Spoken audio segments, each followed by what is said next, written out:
Alright, hi everyone. I'm here in the woods a little bit. It's time to draw in the sketchbook again, but first I need to get out here and do a little bit of absorbing. This is a tree-y area, like a little park near my house that I walk to, and just breathe it in, feel it, look at it, smell it, listen, use all your senses. There's a lot of stuff out there, and it doesn't have to be trees, but trees are nice sometimes because I like the curves and curls, and sometimes it's not only curves and curls, there's weird angles and stuff too, so there's a lot of cool things. You've got rocks, those are cool shapes that I like. There's cool things everywhere out here, and I don't usually run out of ideas, but you can still get more inspired by coming out to a place like this. So it doesn't really hurt. I feel like as an artist, putting ideas onto the paper, making art, putting it out there is only half of it. The other half is letting things in, right? Becoming more and more sensitive to being inspired is also a legitimate skill. And it doesn't, like I said, it doesn't have to happen in nature. It can happen in your bedroom, looking at the lines and the dirty clothes lying on your floor or on your bed, or I've always loved cracks in sidewalks, things in cities. Everywhere it should be possible to find inspiration, but leaves and trees and vines are cool too.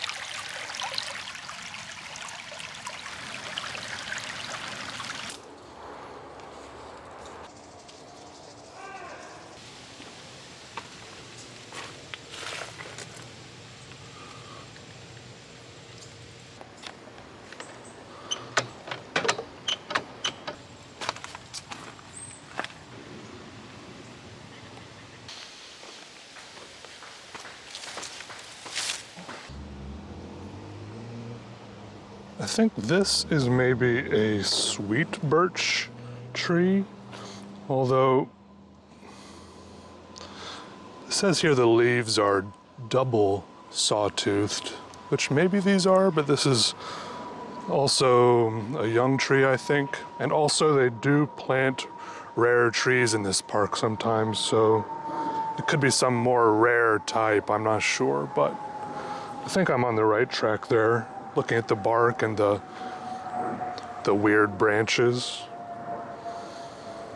It's pretty cool.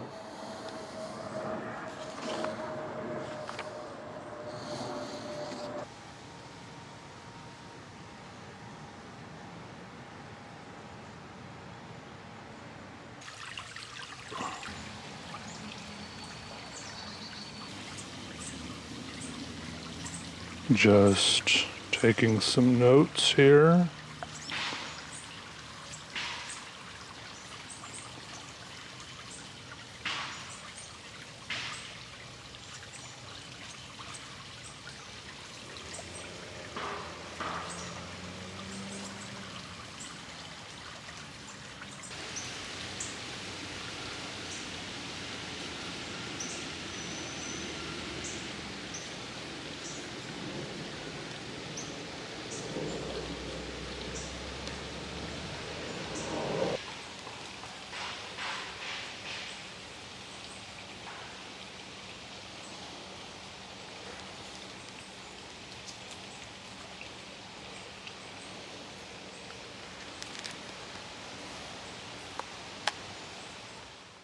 Yeah, I haven't been outside as much this summer as usual, partly because it's just been so hot.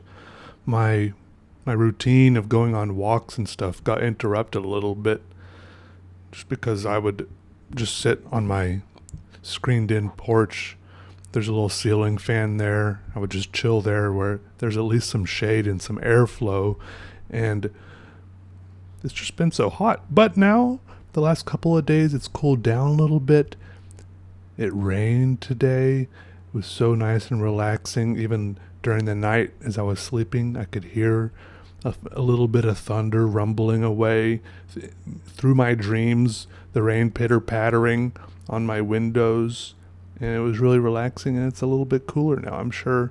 It always seems like this thing happens when the seasons start changing a little bit. Like when it's winter and it's getting warm again, and you're ready for it to get warm. There's a few really warm days, and it's just like a tease, right? Because you're like, oh, yeah, summer's here. But no, it's just like a little pre-show, right? And then it gets cold again for a while. But I think that's kind of what's happening with the heat abating for a moment here. I don't think it's really gone for good yet. I mean, it's only August. I think the chances are we've got another month and a half of heat, and the coolness probably was just being pushed in front of the rainstorm or something. But it'll be okay. A lot of the times what I do when it's so hot is that's when I get into my routines of walking late at night, because then at least you don't have the sun beating down on you. It's amazing how much energy you can lose just by having the sun shining on you. Like even if you ever gone and like hung out at the beach or something, just lying on the beach for a while, I feel like that's usually when I get a lot of sunshine without any movement. But that's when you can go back inside after being at the beach for a while. You can just feel tired. And you're like, I haven't even done anything. I guess your body does a lot of work cooling itself down. All the sweating and temperature regulation takes a lot of work. I'm not sure. But but what about this? Isn't my body temperature like 98.5 degrees? Shouldn't I be comfortable at any temperature up to that? I don't know. There's some other more complicated thing there. Our body is 98.5 or something on the inside, but we are more comfortable in temperatures that are like, 68 or 70 degrees. I'm talking in Fahrenheit here. Sorry, I don't have the Celsius numbers.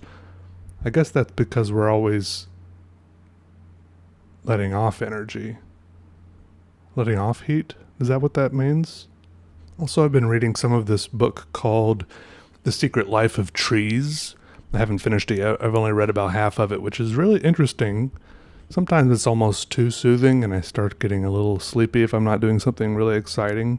Just because I'm listening to it on Audible, and the narrator's voice is just really soothing, and it's just talking about such relaxing stuff. It's like trees growing, and talking about like all the stuff about trees growing, the bark and the water and moss and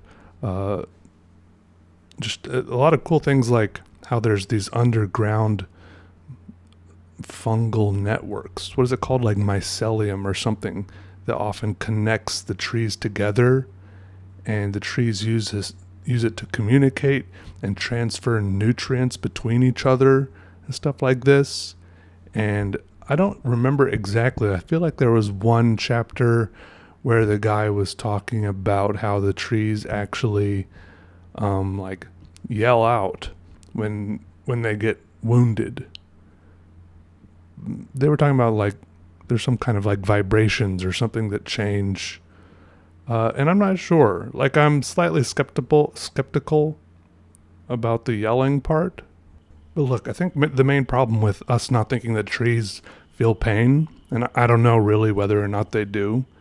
It seems like a lot of the evidence points to they do feel the pain because they at least react to being damaged. But anyways, the main problem is that their reactions are so much slower. Like if you hit somebody and they didn't react until a day or a week or a month later, you might not ever know about it, right? So the time scale that trees are on seems to be a big problem for us mentally connecting with them. You know, but they are also, it seems like the people who do research on trees,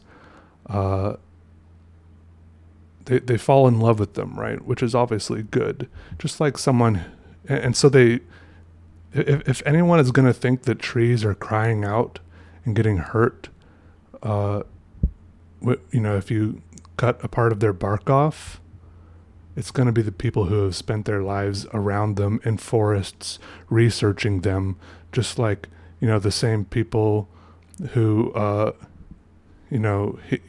work closely with anything are going to start thinking, maybe anthropomorphizing whatever they work with. Does that make any sense? But I'm not saying that they're wrong. It's just interesting that, in the same way, I have all my pens and I might start talking to them and thinking that they have personalities too. My drawings and stuff like that. I just wonder if these people love trees too much to make fair and scientific judgments. But I might be going too far, because from what I saw in the book, all of the conclusions that this person made, it's a very good book. I recommend it to anyone. All the conclusions that they made seem to be well stated, and when they didn't know something for sure, they would say that, and they had a lot of evidence and stuff like that. So anyways, and in general, I do state that I do love people who fall in love with trees and think that they're crying out and stuff, and I also don't support damaging them. Except that I guess you got to do that if you want maple syrup or something. Don't you? Is it worth it? I don't know. I think you can make ink that way. I was watching this video where people were cutting these slices into the side of oak trees to get oak gall or something out of them and turning it into ink. Is that worth it? I don't know. According to this book, the trees don't like it at all. So I'm not sure. Just not sure. Anyways. Also, it was cool reading that book because it explained the way that the bark forms and cracks apart. And so now all the time when I'm looking at bark, it's not just some cool texture. And I actually can see the way that it was formed now as the tree grew inside the bark. I don't know how to explain it myself, so this probably doesn't make much sense. But anyways, thanks for listening, everyone. I'll see you later. Okay, goodbye.